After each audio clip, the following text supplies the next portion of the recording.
Hello friends, welcome to your favourite channel the studious. मैं अंकित आपका स्वागत करता हूं। आज का वीडियो बहुत ही कमाल वीडियो है मोटिवेशनल सेशन में, क्योंकि ये सेशन आपकी लाइफ को ट्रांसफॉर्म कर सकता है। बेसिकली हम लोग करने वाले हैं एक सीरीज़ को स्टार्ट। ये बेसिकली 5 वीडियो की सीरीज़ होगी, जहां पर आज हम लोग करने वाले हैं अपना फर्स्ट वीडियो। ये है 5 steps that would create your success story. ये आपकी सक्सेस स्टोरी बना देंगे ये 5 स्टेप। अगर इसको आप अच्छे से फॉलो कर लीजिए, अच्छे से समझ लीजिए और अपनी लाइफ में फुल डेडिकेशन, एंथुसियाज्म और अपनी मॉरल रिस्पॉन्सिबिलिटी समझ के इसको कर लीजिए, तो लाइफ में सक्सेसफुल होने से आप खुद को भी नहीं रोक पाएंगे। चलिए वीडियो को शुरू करते हैं। उससे पहले जल्दी से दबा दीजिए लाइक बटन को, चैनल को सब्सक्राइब कर लीजिए। सब्सक्राइब कर चुके हैं तो शेयर करिए अमंग योर फ्रेंड्स, और साथ ही साथ बेल नोटिफिकेशन दबाना ना भूलें, क्योंकि सारे लेटेस्ट नोटिफिकेशन आपको मिल जाए जैसे ही वीडियो अपलोड होती है। आज बेसिकली हम लोग बात करने वाले हैं 5 steps that lead to success in life. 5 steps जो आप फॉलो कर ले, 5 थिंग्स जो आप अपनी लाइफ में इंप्लीमेंट कर लें, तो आपको सक्सेसफुल होने से कोई नहीं रोक सकता, इवन आप भी नहीं। पहला आज का स्टेप है जो आज हम लोग स्टार्ट करने वाले हैं, is work ethic. Work ethic होता क्या है? बेसिकली वर्क एथिक आपका है moral responsibility towards your work that reefs your results. इसका क्या मतलब है? ये एक ऐसी रिस्पॉन्सिबिलिटी है, मॉरल रिस्पॉन्सिबिलिटी, जिसको आप अपने दिल से, अपनी आप कह सकते हो मन से अगर अपना लीजिए, तो सक्सेसफुल होने में और अपने काम में एक्सेलेंस अचीव करने में आपको कुछ भी और कहीं पे भी परेशानी नहीं आएगी। आपको मालूम है ना, कहते हैं there are many masters of a field. हर फील्ड में बहुत सारे मास्टर्स होते हैं, but legends are only one. कोई एक ही लेजेंड होता है। तो आप अपनी फील्ड के लेजेंड बनने की कोशिश करिए। अपनी फील्ड, जिस भी फील्ड में आप हैं, उस फील्ड में लगे रहिए। उस फील्ड में इतनी जोर से, इतनी अच्छे से काम करिए कि आपको उस काम के अलावा अपनी पहचान कहीं और ना दिखाई दे। आपको लगे हाँ, ये काम ही मेरी पहचान है और मैं ही इस काम से जुड़ा हुआ हूं। और जैसे ही आप ये सोचते हैं कि मैं एक लेजेंड की कैटेगरी में चला जाऊं, तो याद रखिएगा आपका दिमाग, आपकी बॉडी उसी हिसाब से वर्क करती है कि आप एक लेजेंड की कैटेगरी में जा सकते हैं, कि that you can do it boss, you can. अब देखिए, एक स्टोरी के थ्रू आपको बताता हूं कि कुछ कैटेगरीज होती हैं इंसानों की, और आपको किस कैटेगरी में जाना चाहिए और आप किस कैटेगरी में बिलोंग करते हैं। आपको मालूम है पैब्लो पिकासो के बारे में? पिकासो एक बहुत ही बड़े पेंटर थे, जिनकी पेंटिंग्स हाथों हाथ बिक जाती थी। $1 मिलियन पेंटर भी कहा जाता है। बेसिकली क्या हुआ, एक बार ये एक सेमिनार अटेंड करने के लिए एक शहर से दूसरे शहर गए, और ये बेसिकली सेमिनार अगले दिन था। जब ये वहाँ पहुँचे तो इन्होंने सोचा कि चलो शहर घूम लेते हैं, थोड़ा बहुत इधर उधर घूमते हैं। जब ये घूम रहे थे तो एक लेडी आई दौड़ते हुए, hello hello hello Picasso Picasso. तो अब पिकासो समझ गए कोई जानता होगा मुझे, तो उन्होंने बोला कि यस मैम, व्हाट हैपेंड। तो उस लेडी ने कहा सर आप पिकासो हैं, मैं आपको पहचान गई। उन्होंने कहा थैंक यू, हाँ मैं ही पिकासो हूँ, बताइए मैं आपकी क्या मदद कर सकता हूँ। तो लेडी ने कहा सर मैं आपसे मिली हूँ, आज मुझे कुछ आपकी रिमेम्बरेंस चाहिए, मुझे कुछ आपसे चाहिए, कुछ गिफ्ट चाहिए, कुछ रिमेम्बरेंस चाहिए कि मैं लाइफ लॉन्ग अपने पास उसे रख सकूँ। तो उन्होंने कहा अभी तो मेरे पास कुछ नहीं है, what can I give you. तो उन्होंने कहा नहीं सर, मुझे कुछ तो चाहिए, मुझे कुछ दीजिए आप। जब लेडी ने इतना इंसिस्ट किया तो उन्होंने देखा कि पास में एक स्टेशनरी शॉप थी, वहाँ से इन्होंने एक पेपर लिया और एक पेन लिया और 30 सेकंड उस पर कुछ स्केचिंग करी और उस पेपर को थमा दिया उस लेडी को और कहा it's $1 million painting for you. अब लेडी को लगा 30 सेकंड इन्होंने ड्रॉ किया, स्केच किया और $1 मिलियन पेंटिंग बता रहे हैं। लेडी लेके चली गई, थैंक यू बोला उसने, और जब वो लेके गई तो रात भर उसे नींद नहीं आई। फिर जब उठी तो उसने गूगल वगैरह किया तो उसने देखा कि हाँ यार, ये तो सही में $1 मिलियन पेंटिंग है। अब उसने पता किया कि इनका सेमिनार कहाँ था। वो वहाँ पहुँच गई और उसने कहा हेलो सर, पहचाना? पिकासो समझ गए कि ये वही लेडी है। उन्होंने कहा, पिकासो ने कहा हाँ पहचान लिया, तो आपको कैसी लगी मेरी पेंटिंग? तो उसने कहा सर ये तो रियली $1 मिलियन पेंटिंग थी। तो पिकासो ने कहा हाँ तो क्या मैं मजाक कर रहा था? बिल्कुल $1 मिलियन पेंटिंग ही थी जो आपको मैंने दी है। तो उसने कहा कि सर मुझे अपने साथ रख लीजिए, मुझे भी सिखाइए, अब मैं कुछ दिन सीख लूँगी तो हो सकता है मैं भी कुछ ऐसा स्केच कर पाऊँ, $1 मिलियन नहीं, थोड़ा कम ज़्यादा मिले चलेगा। तो उन्होंने कहा एक बहुत इंपॉर्टेंट लाइन समझ लीजिए, उन्होंने कहा it's a 30 years hard work. उन्होंने कहा ये मेरे 30 सालों की मेहनत है कि मैं 30 सेकंड में कुछ स्केच किया, तो वो इतनी वैल्यू हो गई उसकी तो आपको भी फुल डेडिकेशन और ज़ील और एंथुजियाज्म के साथ उतने साल लगना होगा उस चीज़ में. It is not achieved in a day और टू. वो 1-2 दिन में अचीव नहीं किया जा सकता. जब इस चीज़ को लेडी को बताया तो लेडी थोड़ी सी शॉक हो गई और थोड़ा सा उसे गिल्ट भी आया कि यार ये चीज़ तो सही कह रहे हैं. तो लाइफ में 3 कैटेगरी के लोग होते हैं. पहले वो जो पिकासो की तरह होते हैं, जो हार्ड वर्क अचीव करते हैं और हार्ड वर्क करके लाइफ में सक्सेसफुल हो जाते हैं. सेकंड होते हैं उन लेडी की तरह लोग जो लाइफ में शॉर्टकट्स ढूंढते हैं सक्सेसफुल होने के लिए. और थर्ड वो कैटेगरी के लोग होते हैं जो कुछ नहीं करना चाहते, बस लाइफ में सोचते हैं सक्सेस एक दिन अपने आप मिल जाएगी और वो सक्सेसफुल हो जाएंगे. तो वो कैटेगरी के लोग आई थिंक आप में से कोई नहीं है, क्योंकि अगर आप वो होते तो वीडियो ना देख रहे होते. इसीलिए अगर आप पिकासो हैं तो याद रखिए कि हार्ड वर्क का कोई सब्स्टिट्यूट नहीं होता और हार्ड वर्क को जारी रखना है हमें.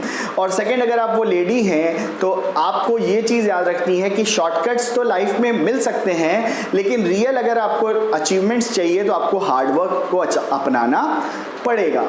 वर्क एथिक्स होते क्या है? देखिए, वर्क एथिक्स बेसिकली क्या है कि when you are doing some work you should involve in that work. अगर आप उस काम को कर रहे हैं तो आप उस काम के अंदर इन्वॉल्व हो जाएं. याद रखिएगा, बहुत से लोग कहते हैं यार काम करने का उतना ही पैसा मिलता है, चाहे जितने मन से काम करो, पैसे तो ज़्यादा नहीं मिल रहे हैं. लेकिन याद रखिए, उस काम की सारी बारीकियाँ, उस काम की सारी पेचेस, उस काम के सारे आप कह सकते हो इंपॉर्टेंट थिंग्स अगर आप उसमें सीख जाते हो तो लाइफ में जब कभी आप नेक्स्ट जॉब में जाओगे, नेक्स्ट वर्क करोगे, तो याद रखना आपको सक्सेसफुल होने से कोई नहीं रोक सकता. और इवन हो सकता है उससे बहुत ज़्यादा सैलरी या आपको बहुत ज़्यादा इनिशिएटिव्स और बहुत ज़्यादा इंसेंटिव्स मिले. तो ये चीज़ बहुत इंपॉर्टेंट है कि आपको उस काम को करने में पूरी तरह से उसमें लग जाना है. आपको दिन रात का उसमें ध्यान नहीं रखना है, आपको हर समय उस काम को करना है. वहाँ पर आप ये नहीं कर सकते कि आप दूसरों में कमियां निकालिए. आपको मालूम है, हम लोगों के अंदर एक बड़ी गंदी आदत होती है, सबके अंदर होती है, सबके अंदर. मैं बताता हूँ वो क्या आदत है, आपको तुरंत याद आएगा. हम लोग एक्सक्यूजेस बनाने में बड़े माहिर होते हैं. हमारे अंदर हमेशा कुछ ना कुछ स्टोरीज चलती रहती हैं. एग्जाम्पल बताऊँ, अरे यार तुम्हारे तो केवल 79% आए. अरे यार मैंने तो बहुत मेहनत करी थी, मेरे तो 95% आने थे, पेपर भी बहुत अच्छा गया था, वो पेपर चेक नहीं कर पाए सही से, पेपर गलत चेक हुआ है. अरे यार तुम्हारा वेट बहुत गेन हो गया. अरे यार मैं तो बहुत वर्कआउट करता हूँ, लेकिन क्या करूँ ये वेट उतरता ही नहीं. आज तो तुम कह रहे थे ग्राउंड के 3 चक्कर मारोगे. अरे मारना तो मुझे 3 नहीं 4 चक्कर थे, लेकिन मैं क्या करूँ, आज ना मेरे पैर में चोट लग गई. तो इस तरह के एक्सक्यूजेस हमारे पास भरे पड़े हैं. और याद रखिएगा कि एक्सक्यूजेस बनाना या अपनी फ्रस्ट्रेशन को निकालना, कि आपको मालूम है अगर आप वर्क कर रहे हैं तो आपसे जो छोटा जूनियर क्लर्क होगा या छोटा एम्प्लॉय होगा, आप उस पर अपना फ्रस्ट्रेशन निकाल दोगे. घर पे आओगे अपनी वाइफ पे या अपने छोटे बच्चों पे अपना फ्रस्ट्रेशन निकाल दोगे. ये फ्रस्ट्रेशन अगर आप शो कर रहे हो तो इसका मतलब you are not involve in that work. किसी भी वर्क को करो, उसका हिस्सा बनकर उसमें पूरी तरह से लग जाओ और उसे इंजॉय करो, तो हमेशा you will achieve success in life. आपको मालूम है वर्क एथिक एक ऐसा हायर ऑर्डर होता है जिसका कोई लिमिट नहीं होता. It is a limitless work. ये हर इंसान की कैपेबिलिटी पे डिपेंड करता है कि वो अपने लिए क्या लिमिट सेट करता है. आपको एक छोटी सी इंस्टेंट बताता हूँ और ये एक रियल लाइफ स्टोरी है. आपको बताता हूँ, आप सोचिए और समझिए, शायद आप पहचान जाएं इस इंसान को. 18 ईयर्स की एज में ये इंसान रणजी ट्रॉफी मैच खेल रहा था, जो मैच था दिल्ली और कर्नाटका के बीच में. इस मैच में जब ये बैटिंग करने उतरा तो दिल्ली की स्थिति बहुत ख़राब थी, वो मैच को हारने के करीब थी. ये बैटिंग करने उतरा, इसने फर्स्ट डे 40 रन्स बनाए और फिर ये नॉट आउट गया पवेलियन पे. जैसे ही पवेलियन पे ये नॉट आउट गया, इसे पता चला कि इसके फादर की डेथ हो गई. अब आप खुद सोच लीजिए, किसी इंसान को जब ये पता चले कि उसके फादर की डेथ हो गई, उसके साथ क्या होगा. वो टूट जाएगा, बिखर जाएगा. वो सोचेगा पहले चलो देखते हैं क्या हुआ, उसके बारे में सोचेगा. लेकिन इस इंसान ने क्या किया, अगले दिन वो पिच पे उतरा, उसने 50 मोर रन्स बनाए और 90 कुछ रन बनाकर आउट हुआ. जब वो आउट हुआ, उसने हेवन की तरफ देखा, ऊपर देखा और कहा दैट इट्स फॉर यू. आपकी ख्वाहिश थी, आप चाहते थे कि मैं एक बहुत बड़ा क्रिकेटर बनूं. और जब वो फील्ड से जा रहा था तो कर्नाटका के भी प्लेयर्स की आंखों में आंसू थे, नमी थी. क्यों? क्योंकि 18 साल की उम्र में वो उसका कमिटमेंट के प्रति, उसका डिवोशन, उसका कमिटमेंट वो किसी भी प्लेयर में नहीं दिखा था। जीनियस बहुत होते हैं लाइफ में, बहुत टैलेंटेड लोग होते हैं, इवन इस इंसान से भी टैलेंटेड लोग होंगे दुनिया में, लेकिन जो सेपरेट करता है ना जीनियस और लेजेंड को, वो होता है हार्ड वर्क। उस इंसान को आज हम लोग Superman of India, captain of Indian cricket team Virat Kohli के नाम से जानते हैं। हाईएस्ट ऑर्डर ऑफ कमिटमेंट आज भी उन्होंने सेट करके रखा हुआ है। 10 सालों से शायद मिठाई नहीं खाई। क्यों? क्योंकि इसने अपनी बॉडी को इस तरह से मेंटेन किया है कि वो एजाइल रहे, फिट रहे। ये होता है हाईएस्ट लेवल कमिटमेंट। बहुत से लोग कहेंगे कहना बहुत आसान है, करना बहुत मुश्किल है। इसी वजह से तो विराट कोहली एक है। अगर हर कोई कर लेता तो विराट कोहली हर कोई ना बन जाता। इसीलिए कहता हूँ आप अपनी फील्ड के विराट कोहली बनो, आप अपनी फील्ड के कमिटमेंट लेवल बनो और उस लेवल को अचीव करो। आपको मालूम है विराट कोहली का क्या कहना है? विराट कोहली का कहना है मेरे पास 2 ट्रेनर्स हैं, लेकिन मैं हमेशा एक बंदे को फॉलो करता हूँ, उसका नाम है क्रिस्टियानो रोनाल्डो, CR7। अपनी फील्ड में वो ऐसा एक लेजेंड है क्रिस्टियानो रोनाल्डो, जिसको आज एक आप कह सकते हो जीनियस प्लेयर, लेजेंड प्लेयर की तरह ट्रीट किया जाता है और इसकी मेसी के साथ बहुत कंपैरिजन होता है। मेसी जो है ये एक ऐसा फुटबॉल प्लेयर है जो बॉर्न जीनियस है, जिसके पास बहुत सारी bag of tricks and Ronaldo को जो चीज़ें मेसी से अलग करती हैं वो हैं क्या? जब रोनाल्डो 15 इयर्स की एज में मैनचेस्टर यूनाइटेड की टीम में कदम रखा तो उसके कोच ने उसे बुलाया। उसने कहा कि मैंने बहुत से अच्छे प्लेयर्स देखे हैं और तुम में भी वो काबिलियत है कि तुम बहुत अच्छे एक जीनियस प्लेयर बन सकते हो, लेकिन लाइफ में तुम्हें बहुत हार्ड वर्क करना पड़ेगा, बहुत कुछ सीखना पड़ेगा। रोनाल्डो ने कुछ नहीं बोला और रोनाल्डो चले गए। उसके बाद रोनाल्डो ने अपनी प्रैक्टिस को जारी रखा। एक दिन मैनेजर अपनी खिड़की से बाहर देख रहे थे तो जंगली पेड़ों में कुछ हिल रहा था, तो उन्हें लगा कोई जासूस होगा, कोई स्पाई होगा जो दूसरे क्लब ने भेजा होगा, शायद हमारे ऊपर कुछ आप कह सकते हो नज़र रखने के लिए, हमारे ऊपर कुछ वॉच रखने के लिए। जब उन्होंने अपने गार्ड्स को भेजा तो उन्हें पता चला कि रोनाल्डो है जो वहाँ पर प्रैक्टिस कर रहा है। उन्होंने रोनाल्डो को बुलवाया और पूछा यार तुम्हारे पास इतना बड़ा ग्राउंड है, उसको छोड़ के तुम जंगली पेड़ों के बीच में क्यों प्रैक्टिस कर रहे हो? तो उसने बोला कि उबड़ खाबड़ ज़मीन पे जंगली पेड़ों के बीच में जब मैं प्रैक्टिस करता हूँ तो मैं देखता हूँ कि जब मैं किक कर रहा हूँ तो बॉल कैसे बिहेव कर रही है, बॉल कैसे ड्रिबल कर रही है, अनयूजुअल सर्कमस्टेंसेस में कैसे बॉल बिहेव करती है और कैसे मैं उसे कंट्रोल कर सकता हूँ।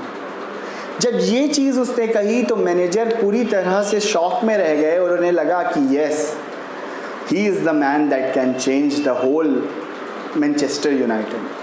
उन्होंने मैनचेस्टर यूनाइटेड के साथ रहते हुए से बहुत बार क्राउन्स दिलाए, बहुत बार ट्रॉफीज़ दिलाई, साथ ही साथ अपना नाम तो बना ही रहे थे। इन्होंने कभी भी ना दिन देखा ना रात, रात में 2-2 3-3 बजे भी वो अपनी प्रैक्टिस को जारी रखते हैं। तो यहाँ पर मैं ये आपसे नहीं कह रहा कि आपको रात में 2 बजे 3 बजे 4 बजे उठ के प्रैक्टिस करनी है, वर्क एथिक्स दिखाने हैं। आपके पास जब समय हो, जब आपको लगे कि हाँ मुझे प्रैक्टिस करनी है, don't be shy, don't be afraid, उसे करिए। भले ही दिन हो चाहे रात, आप जब भी हार्ड वर्क करेंगे तो आपको सक्सेस अचीव होगी। तो याद रखिएगा कि लिमिट्स हमेशा हम ही सेट करते हैं और उस लिमिट को तोड़ना भी हमारे ही काम है। तो सबसे पहले अपनी लाइफ में एक चीज़ करनी है जो है वर्क एथिक। इसे हमें अपनी लाइफ में इनकलकेट करना है, अपनी लाइफ में संभालना है और संजोना है और अपनी लाइफ का एक हिस्सा बना लेना है। और सक्सेसफुल होने से हमें खुद भी हम नहीं रोक पाएंगे, इसीलिए बहुत इंपॉर्टेंट है वर्क एथिक्स को अचीव करना। इसके बाद नेक्स्ट वीडियो में हम लोग बात करेंगे सेकेंड स्टेप की। उससे पहले फिर से आपसे कहूँगा वीडियो अच्छी लगी तो लाइक कर दीजिए, ज़ोर से दबा दीजिए लाइक बटन को और साथ ही साथ चैनल को सब्सक्राइब कर लीजिए, चैनल को शेयर करिए, बेल नोटिफिकेशन दबाना ना भूलें जिससे सारे लेटेस्ट नोटिफिकेशन मिल जाएं जैसे ही वीडियो अपलोड होती है। खुश रहिए, स्वस्थ रहिए, मस्त रहिए, अपना भी ख्याल रखिए और देश का भी। जय हिंद, जय भारत। Thank you.